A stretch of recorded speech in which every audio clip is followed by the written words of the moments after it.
My crafty friends, this is Sheree. How's everyone doing today? Welcome to my channel, Turquoise Dreaming. I'm here today to make some Halloween clusters. So I like to make clusters, and I have a really simple way of doing it, and they come out, I think, super cute. So if you see me make my clusters before, then you know.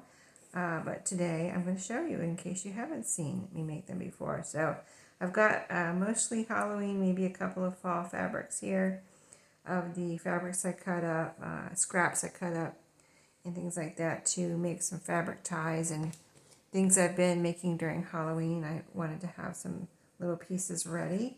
So, and I have a piece of cardstock here to protect my, it's new as far as me using it on my table here. I've had it for couple years, but I was saving it for when I needed to cut fabric, but guess what? I didn't cut any fabric on it. so now I'm using it on my table. So what I do is just pick out a few fabric pieces, and let's see. I have a lot of this fabric here. I need to make, I'm going to say 6 just for the current Halloween journals I'm working on. And I'm thinking, see, I don't have my buttons here. My Halloween buttons. I have them here, but I don't have them here. Hold on, just 1 second. Here we go. I've got them. I wasn't thinking of using these buttons, but I have these buttons, which I bought because they look like Halloween colors at Walmart. So these, I have these little shaped buttons. They're in, Halloween. They're Halloween buttons, Halloween themed. So all kinds of little, cute little wooden buttons. I can hold on to it. I'll show you. See that? Isn't that cute? Yeah, so I've got those 2 buttons. Those will be our kind of focal point on top. So let's get these. I really love that little house. I think I'm going to, a little haunted house. I don't think I'm going to use that piece. It's so adorable. I don't want to cover that up. Here's a little piece right here. Let's see. So some bases. Let's cut this up. Like I said, I need 6. So and I want them to be, I don't want them to all be the same. So we can do 3 the same and 3 others with a different, cluster of fabrics. So here, let's do this. I might put something in between this and that, though. Do I have, let's see. Like I said, I have a bunch of this like patchwork looking Halloween fabric. That's what I have the most of. I'm going to make a little pile of those. That's it. Well, I already got 3 of those. Here's a few of these. Let's do this one. Cut this one up a little bit. Because this one is more fall, but when you cut it up, you don't know it's fall, if it's fall or Halloween. Because it's just got the colors of Halloween, basically. Fall Halloween. So, I've got a little scrap of lace here too that I wouldn't mind using up. So let's use that on one of them. I just got out the clusters that I had in that little piece of, looks like it's a piece of lace tablecloth. And it was in the bag with my clusters. And it must have been an extra piece. And I just put it in there for future use. So today's the day. Okay, these 2 already have 3 pieces in them. I need 1 more for here. So I want to cut a piece of this.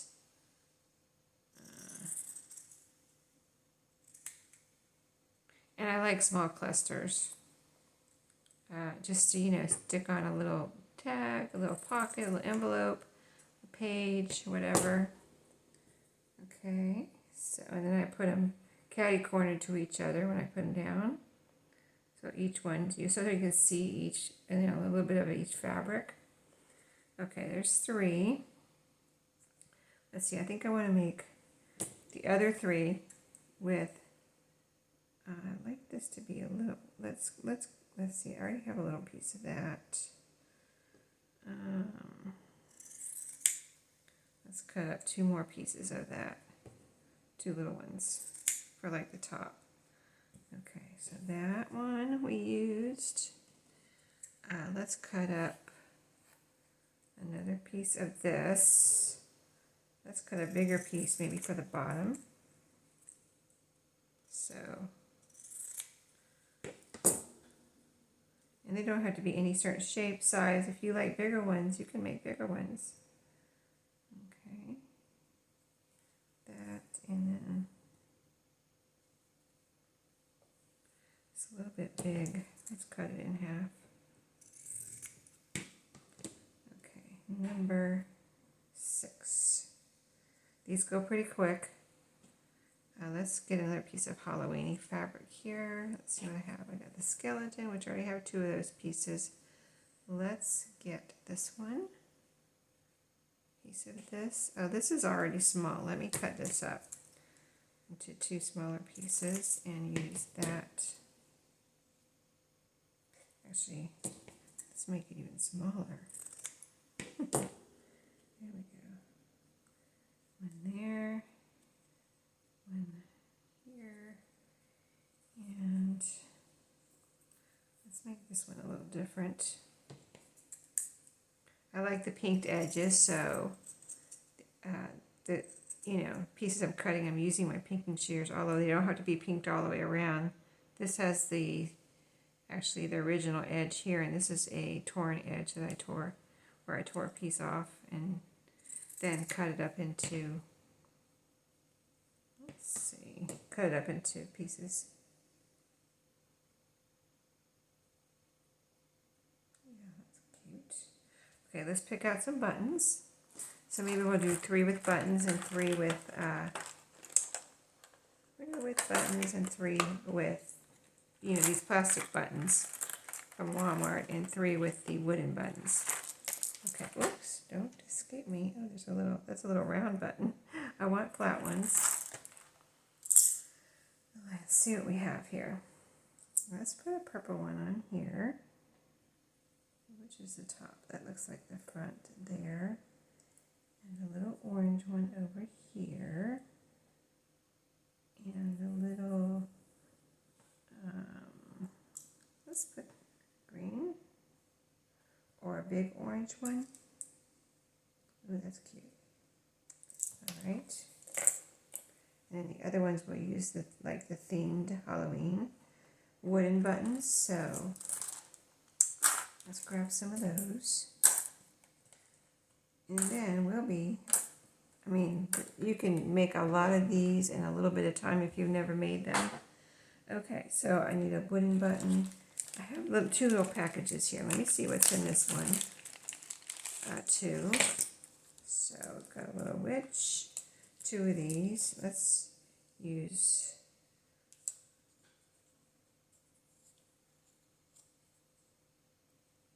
that one maybe there, or let's use that one there.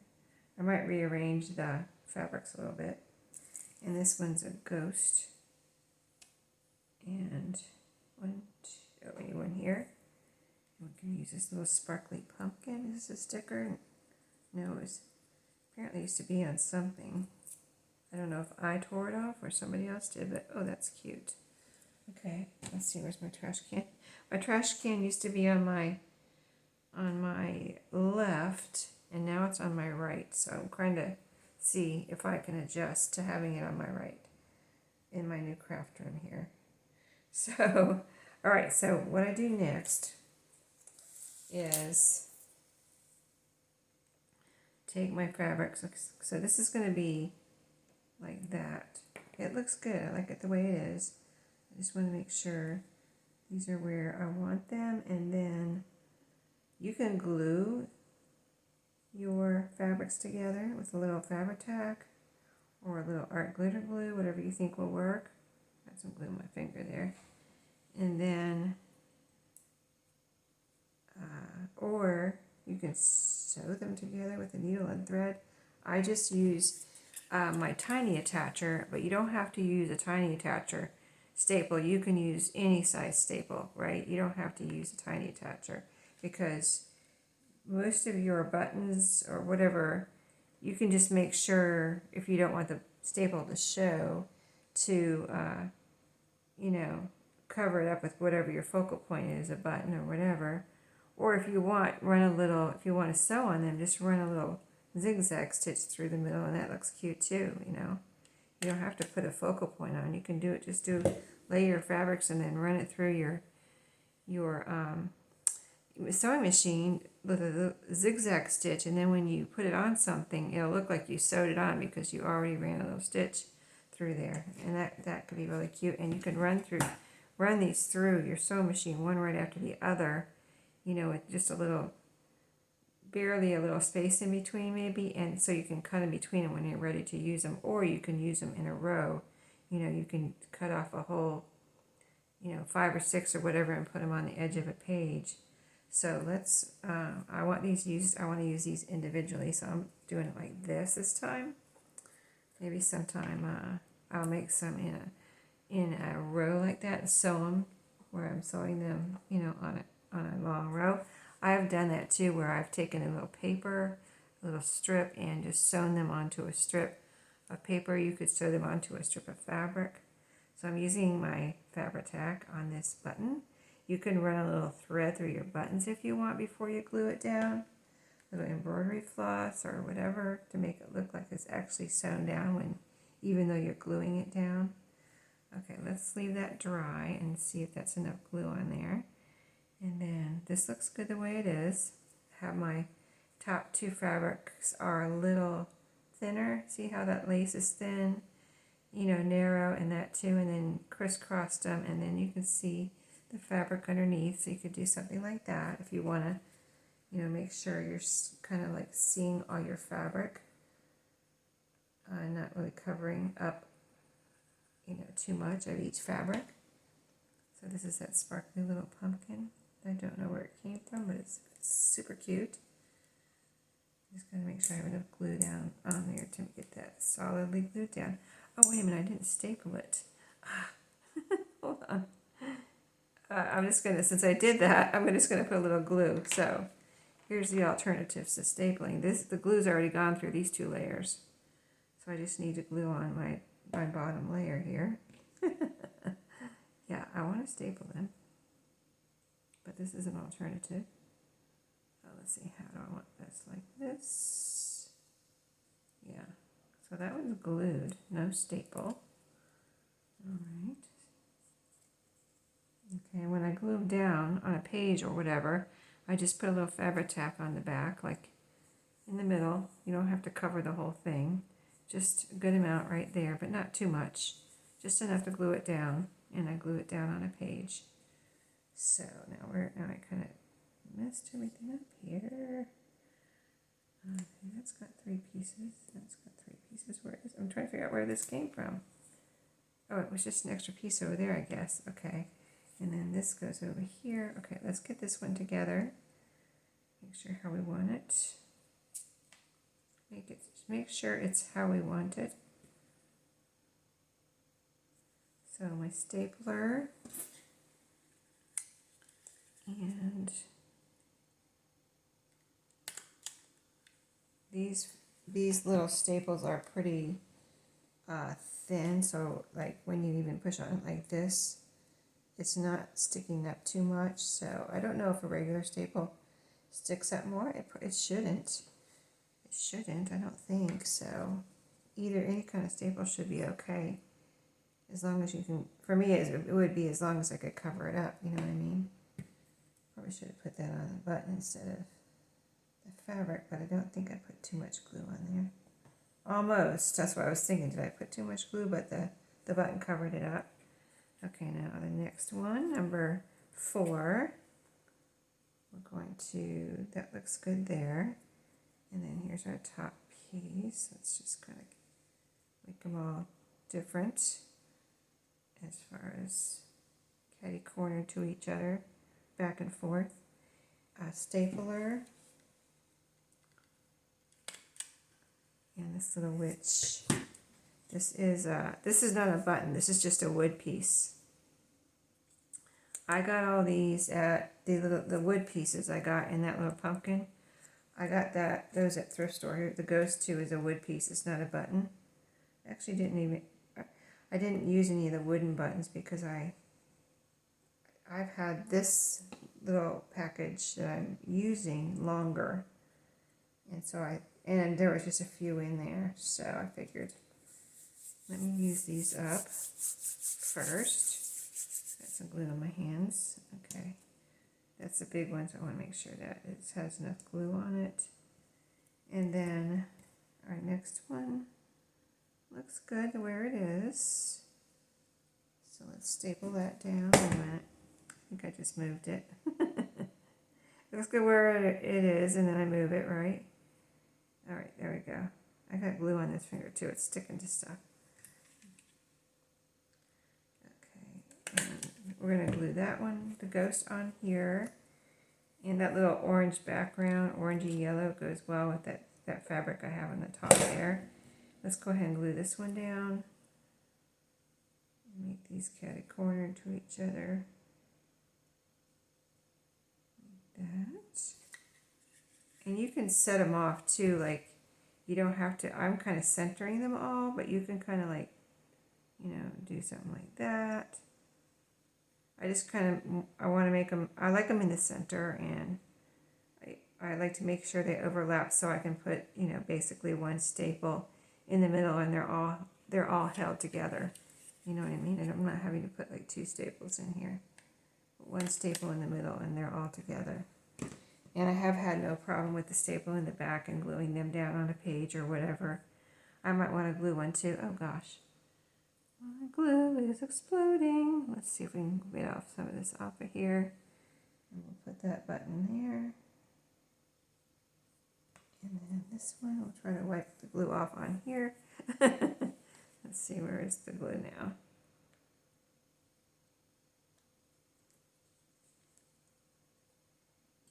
I'm going to get some in the middle here. Clean off my little nozzle with my wood piece. Probably actually not enough on there. Not quite enough on there. So, cleaned off my nozzle now, but now I need some more glue. And kind of like right in the middle there. Okay, let's see how we do here. Hopefully not too much. Let's see, let's kind of turn it like this so it's all, the Ghost is touching a good part of the fabric there because I put so much glue on it. Okay. All right, now, that was pretty quick. I could have gone faster if I was on a video and talking and stuff, and probably, I don't know, it doesn't really matter. I'm not in a hurry. I hope you aren't, at the moment anyway, but I think we're going quick enough here. So I've got little fabric fibers all over here now, but let's see. The first ones we did are up here. So let's see how this is glued down now. Yep, this is nice and solid. So now I have enough for I already finished one of the Halloween journals. I've got 3 more to finish. And in the first one, I already had 2 clusters made. And then that was it. I only had 2 left that were already made. So I probably from last year. I hadn't made any this year, I don't think. I don't remember making any. And we're doing a video this year on Halloween clusters, unless I just made some off video. So these all feel good. They don't feel like they're going to come apart or anything. So yeah, I like that purple one. That's pretty. Anyway, they're all cute. Hope you enjoyed. Let me take them off this paper is a little grungy, but that's to keep my surface clean now. I'd rather this get grungy than this because these aren't cheap. That's probably one reason I haven't used it, because I was like, I don't want to have to be buying one of those every month or even every few months, because, you know, not exactly disposable. So, yeah, those turned out cute. I'll put these in the other 3 journals now and finish those off, and I will have a flip through for you soon. I just noticed, let me see if this looks better in the camera when I put them on the white part of the grid here. How's that look? Yeah, you can see them a little better, can't you? All right, thanks for watching today. I hope you enjoyed the clusters. Let me know if you're making any clusters at the moment, and what theme are they? Or are they a theme? Are they generic or fall. And if let me know if you're working on Halloween junk journaling or fall junk journaling, or just, what type of junk journaling you're working on. And I just find that I would find that interesting because, everybody, it seems like, I get kind of like, it's fall and there's certain kinds of journals I want to do in the fall. Besides Halloween, I'll tell you one thing. Besides Halloween and fall, I think it would be nice to do like a gratitude journal, or like a thing, even an all out Thanksgiving, like turkeys and things. And that brings me to, I always feel like, and I don't always do it, but I always feel like making a cookbook journal in the fall. And I haven't done that yet this fall. So maybe that will be next. We'll see. I don't want to be forced, the seasons, and you start feeling pressure with the seasons, like, oh, I got to start Christmas next. But do I? Do I really have to start Christmas? I don't know if I'm ready for that. So thanks for watching today and listening to me babble, and I will see you in my next video. Have a great day. I'll see you next time.